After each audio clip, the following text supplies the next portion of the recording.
Hi guys, welcome to Jamuna's kitchen.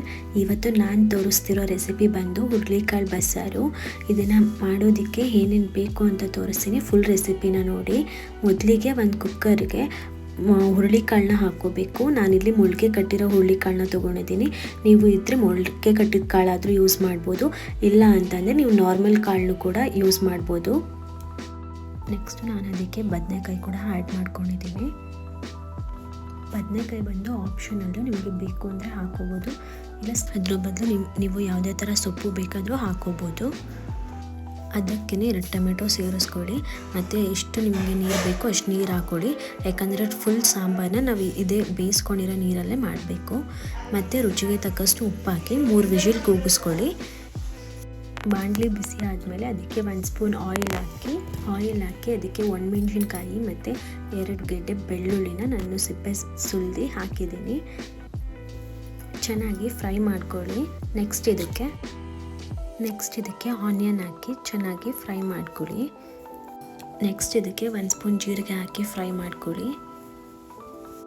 Next ಇದಕ್ಕೆ ಸ್ವಲ್ಪ ಕರಿಬೇವು ಮತ್ತು ಕೊತ್ತಂಬರಿ ಹಾಕಿ ಮಿಕ್ಸ್ ಮಾಡಿ ಸ್ಟವ್ ಆಫ್ ಮಾಡಿ ಅದನ್ನು ತಣ್ಣಗಾಗೋದಕ್ಕೆ ಬಿಡಿ.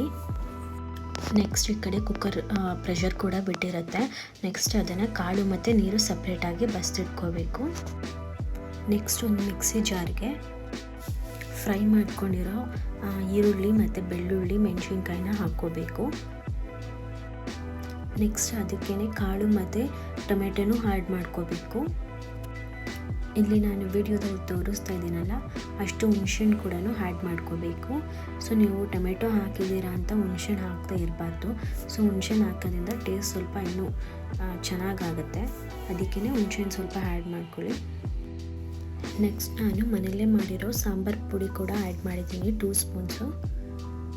ಸೊ ಇದನ್ನೆಲ್ಲ ಹಾಕಿ ಫೈನ್ ಪೇಸ್ಟ್ ಮಾಡ್ಕೋಬೇಕು. ನೆಕ್ಸ್ಟ್ ಒಂದು ಪಾತ್ರೆ ಇಟ್ಟು ಅದಕ್ಕೆ ಒಂದು ಸ್ಪೂನ್ ಆಯಿಲ್ ಹಾಕಿ ಸ್ವಲ್ಪ ಸಾಸಿವೆ ಮತ್ತು ಕರಿಬೇವು ಹಾಕಿ ಫ್ರೈ ಮಾಡಿಕೊಂಡು ರುಬ್ಬಿರೋ ಪೇಸ್ಟ್ನೂ ಕೂಡ ಆ್ಯಡ್ ಮಾಡಿಕೊಂಡು ನಿಮಗೆ ಎಷ್ಟು ಬೇಕೋ ಅಳತೆಗೆ ತಕ್ಕಷ್ಟು ನೀರು ಹಾಕ್ಕೊಂಡು ರುಚಿಗೆ ತಕ್ಕಷ್ಟು ಉಪ್ಪು ಹಾಕಿ 1 ಕುದಿ ಕುದಿಸಿದ್ರೆ ನಿಮಗೆ ಹುರುಳಿಕಾಳು ಬಸ್ಸಾರು ರೆಡಿ ಆಗುತ್ತೆ. ನೆಕ್ಸ್ಟ್ ಕಾಳು ಒಗ್ಗರಣೆ ಹಾಕ್ಕೊಳ್ಳೋದಕ್ಕೆ ಅದೇ ಬಾಣಲಿಗೆ 1 ಸ್ಪೂನ್ ಆಯಿಲ್ ಹಾಕಿ ಸ್ವಲ್ಪ ಸಾಸಿವೆ ಮತ್ತು ಕರಿಬೇವು ಹಾಕಿ ಅದಕ್ಕೇ ಆನಿಯನ್ನು ಮತ್ತು ಒಣಮೆಣಸಿನ್ಕಾಯಿ ಹಾಕಿ ಚೆನ್ನಾಗಿ ಫ್ರೈ ಮಾಡಿಕೊಂಡು ರುಚಿಗೆ ತಕ್ಕಷ್ಟು ಸಾಲ್ಟ್ ಹಾಕಿ ಚೆನ್ನಾಗಿ ಫ್ರೈ ಮಾಡ್ಕೊಳ್ಳಿ. ನೆಕ್ಸ್ಟ್ ಇದಕ್ಕೆ ಬಸ್ತಿಟ್ಕೊಂಡಿರೋ ಕಾಳು ಹಾಕಿ ಚೆನ್ನಾಗಿ ಮಿಕ್ಸ್ ಮಾಡ್ಕೊಳ್ಳಿ. ಸ್ವಲ್ಪ ಲೋ ಫ್ಲೇಮಲ್ಲೇ ಮಾಡಿ. ನೆಕ್ಸ್ಟ್ ಇದಕ್ಕೆ ಬೇಕು ಅಂದರೆ ನೀವು ಕೊತ್ತಂಬರಿ ಆ್ಯಡ್ ಮಾಡ್ಕೋಬೋದು, ನಾನು ಹಾಕಿಲ್ಲ, ಇಷ್ಟೇ. ನೆಕ್ಸ್ಟ್ ಸ್ಟವ್ ಆಫ್ ಮಾಡಿದ್ರೆ ಪಲ್ಯ ಕೂಡ ರೆಡಿ ಆಗುತ್ತೆ. ಹೋಪ್ ನಿಮಗೆ ಈ ರೆಸಿಪಿ ಇಷ್ಟ ಆಗಿದೆ ಅಂದ್ಕೊತೀನಿ. ಇಷ್ಟ ಆಗಿದರೆ ಪ್ಲೀಸ್ ವಿಡಿಯೋನ ಕೊನೆವರೆಗೂ ನೋಡಿ, ಒಂದು ಲೈಕ್, ಕಮೆಂಟ್, ಶೇರ್ ಮಾಡಿ ಮತ್ತು ನಮ್ಮ ಚಾನಲ್ನ ಸಬ್ಸ್ಕ್ರೈಬ್ ಮಾಡಿ. Thank you.